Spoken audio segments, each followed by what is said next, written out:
Ito ay rated SPG. Striktong patnubay at gabay ng magulang ang kailangan. Maaaring may masiselang tema, lengguwahe, karahasan, sexual, horror o droga na hindi angkop sa mga... Dumating na nga ang mga investigador nga sa lamay nga nito ni Gani at kinausap nga itong si Ikit na wala nga raw foul play sa pagkamatay nga nito ni Gani. Ngunit ito nga si Ikit ay may masama nga pa ring pakiramdam sa pagkamatay nga nito ni Gani at alam niya nga may foul play talaga sa pagkamatay nga nito.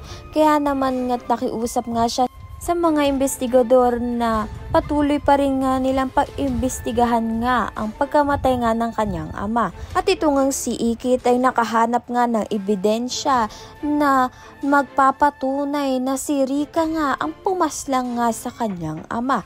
Dahil nga ay makikita nga niya na punit-punit nga ang contract nga na pinag-aawayan nga nito ni Gani at ni Rika noon.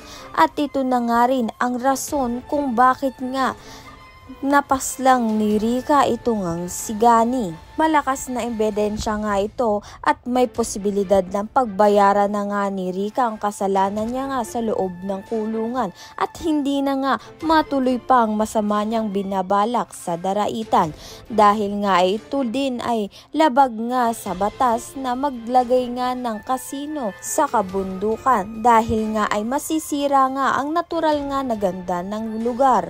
Pati na nga rin itong si Angela ay mapagbabayaran na nga rin niya ang kasalanan niya nga dito kay Ikit sa pagnakaw nga ng pera niya at pang-i-scam pa at paggamit ng ibang ang muka upang ma-scam nga itong si Ikit. Ngunit sa kabila nga ng mga pinagdaraanan ngayon ni Ikit ay may isang tao nga siya na pinagkakatiwalaan at ang pahinga niya ito ngang si Drew na nakaalalay nga palagi sa tabi nga nito ni Ikit.